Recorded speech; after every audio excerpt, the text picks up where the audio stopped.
This segment of Peter Greenberg Worldwide is proudly brought to you by MedJet Assist. If you're injured or hospitalized while traveling, MedJet Assist will arrange medical transportation directly to the hospital of your choice. Travel safely and be smart. Get MedJet Assist. Take trips, not chances. Now back to Peter Greenberg.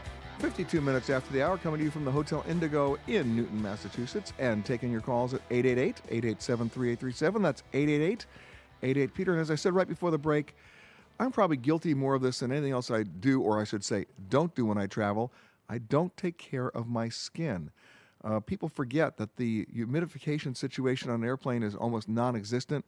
You're really dehumidified. It's very dry air up there, and it's dehydrating as well. Your skin takes a toll, and that's before you even get to your destination, where I probably don't put on enough sunscreen. I'm a walking disaster, and so are so many of my friends. And joining us now, someone who knows a little bit about that, who's really a great skincare expert, and I asked her to join us on the show so maybe I could learn something along with you, Denise Spanek. Hey, Denise.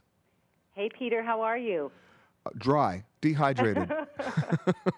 So, I mean, when you take a look at the actual air that not just that you're breathing in the air when you're up on the plane, but the air that's in the cabin, that can kill you in terms of your skin. Oh, absolutely. Usually the humidity level is 10%, and it drops to 5% on longer haul flights. So even just getting in there, you're already at a deficit. That's one of the things that happen. The other is the lack of oxygen. So that's one of the reasons the skin looks so lackluster and dull, and also why the body feels so tired after you get done flying.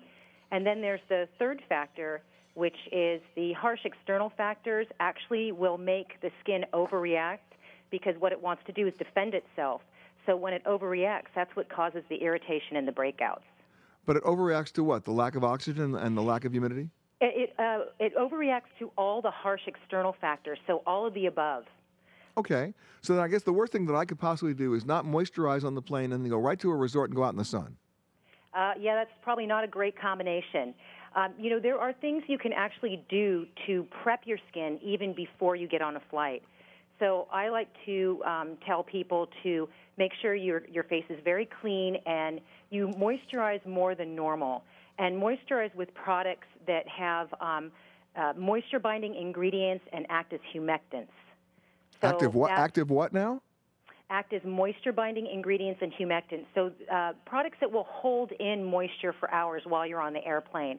So it's great to look for ingredients like hyaluronic acid, shea butter, sodium PCA. I know these sound like rocket science probably to you, but these are some basic ingredients that can be found in really good skincare products. And these are things that will actually protect your skin going right from the get-go, right when you get on the airplane. Because people, they know they're going to go to a different location and they'll go through a climate change there, but you're really literally going through a climate change when you get on the plane. Oh, absolutely. Absolutely. That's probably the most extreme climate change. And then there is the issue of climate change. So, for example, I live here in San Francisco, and 3 hours from here is Lake Tahoe. So if I'm going, skiing in Lake Tahoe, I'm now in a completely different environment, higher altitude, definitely lack of humidity, and within 24 hours, my skin can make a change. Wow. And that's just going 3 hours from San Francisco. Yes, exactly. So, somebody, let's say, who lives in Florida, whose skin is used to being in a nice, humid environment, the skin stays more moisturized just by nature of the climate they're in, and then they go to Santa Fe, New Mexico. Like I said, within 24 hours, they could break out in a skin rash, be very dry, very flaky. So these are the things to be mindful of, that your normal skincare regime that works for you every day will definitely not perform the same way as when you travel or change climates. Now, is there something that people normally do to moisturize themselves that they shouldn't be doing? No, not that they shouldn't be doing, but again, the things to be mindful of are, going from a humid climate to a dry climate. So you would tend to have to moisturize more. Maybe if you use kind of a light textured cream normally, now you're going to have to be changing to something that's more of a salve, more of a heavier weatherproofing cream. Again, looking for ingredients that are moisture binding and act as a humectant.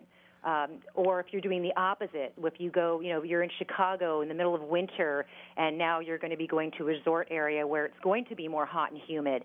You want to leave the heavy moisturizer behind and get something that's still going to hold in moisture, but is not going to be heavy and greasy, because then you could have a tendency to break out. See, I think I'm just going to go to the airport dressed as a moisturizer. What do you think? You'll probably be better off. By the way, necessity being the mother of invention, you actually came up with an entire air repair skincare system that you can actually pack with you that the TSA won't confiscate, which I love.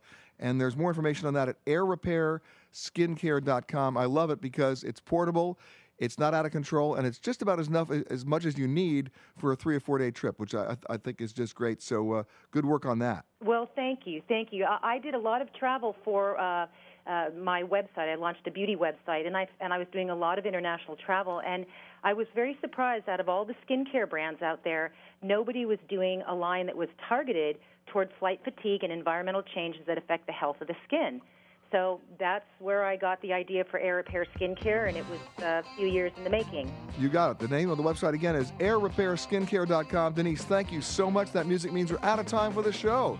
Got to thank, of course, Mike Worrell, our chief engineer, Jeff Ryder doing the boards back east, Richard Ferreira, Steve Shepard right here at the Hotel Indigo, Jessica Soberman, our producer, Shelley Goncharowski, our senior producer, and, of course, all the folks here in Newton, Mass. We want to thank everybody. We'll see you next week, ladies and gentlemen, from another distant remote location. Bye-bye.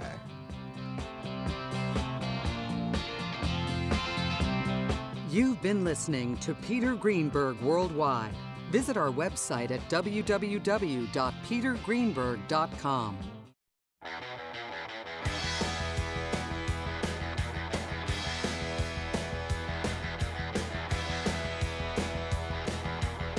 This segment of Peter Greenberg Worldwide